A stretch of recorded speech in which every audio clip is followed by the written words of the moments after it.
You know, in the world of AI, things move so fast, it's almost impossible to keep up. But for the last few years, one single, powerful idea has been the engine behind almost everything, the absolute backbone of what we think of as AI. So, what happens when that revolutionary idea starts to show its cracks? When its greatest strength is actually its biggest weakness?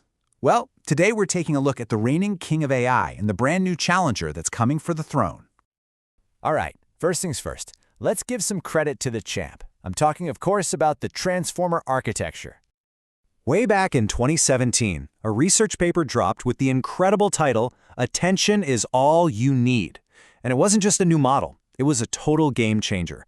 The transformer architecture it laid out became the foundation for pretty much all of modern AI. I mean, think about it. All the big names you hear about every day, GPT-4, Gemini, Claude, even the models that started it all, like BERT. Yep, they're all built on the transformer. This one idea really does define the era of AI we're living in. And it didn't just stop with text. The core concept was so powerful that it got adapted for computer vision in what's called the Vision Transformer, or VIT.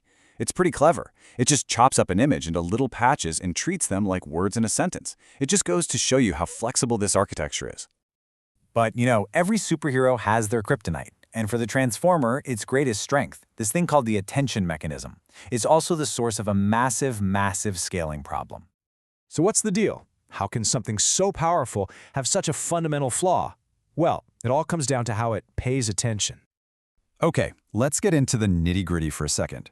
The transformer's self-attention means that to understand any one piece of data, it has to compare it to every other piece of data in the sequence. And that creates what's called a quadratic scaling issue. You see that O of n squared there? That's the villain of our story.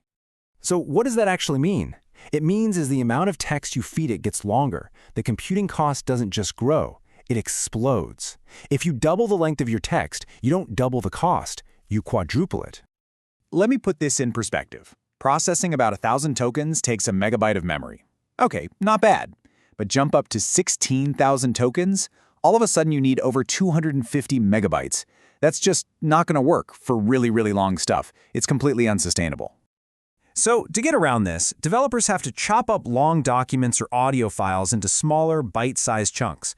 But this creates a new problem: context fragmentation. The model completely loses the thread between those chunks. It can't see the connection between Chapter 1 and Chapter 10 of a book, for example. And this is the exact problem that a brand new architecture was built to solve. Everyone, meet Mamba. Mamba comes from some brilliant folks at Carnegie Mellon and Princeton, and they had one goal in mind: break out of the transformer's quadratic prison so AI can handle incredibly long sequences of information efficiently. See, Mamba isn't just a better transformer. It's built on a totally different foundation called a state space model, or SSM. You can think of it as a clever mashup, taking the best parts of older models to create something new that's designed from the ground up to handle long sequences, with basically an unlimited memory. But here's the real magic trick. Mamba adds a secret sauce to this foundation, and it's right there in the name. It's all about being selective. This is Mamba's superpower, right here. Instead of brute forcing its way through and looking at absolutely everything, Mamba learns to be picky. It selectively focuses on what's important and just filters out the noise. This is a fundamental shift from brute force attention to intelligent selection. Let's break that down with an analogy. A transformer is like a massive committee meeting, where for every decision, every single person has to talk to every single other person. It's thorough, but man is it slow and expensive. Mamba, on the other hand, is like a relay race. You compress the important info into a baton, that's the state, and you only pass on what's essential to the next runner. Much faster, much more efficient. So how does it do it? It's a three-step dance, really. First, it compresses all the past information into a tidy little state. Then, as new data comes in, it selectively updates that state, deciding what to keep and what to forget. And finally, it makes its predictions using only that super efficient state, without ever having to look back at the entire history again. And listen, this isn't just some theory on a whiteboard. The whole system is built with the hardware in mind, which means it runs incredibly fast on the same GPUs that are the workhorses of AI today. It's built for the real world. So what's the big deal? What does all this mean? What new doors open up once you smash through that quadratic bottleneck? Well, it unlocks frontiers that were basically science fiction before.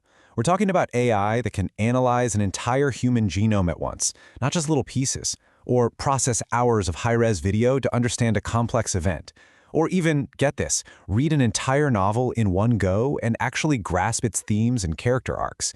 These are all things where long-range context is everything. And the speed gains, they are just ridiculous. In some cases, we're talking about a potential speedup of 1,800 times faster than a standard transformer. And the reason is simple. Mamba doesn't have to start from scratch and reread the whole book every time it reads a new word. It just updates its memory. So, it leaves us with this really big, fascinating question.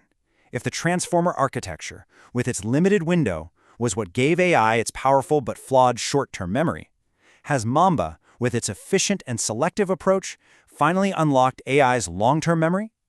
The race is on, and because of this, the future of AI might look very, very different.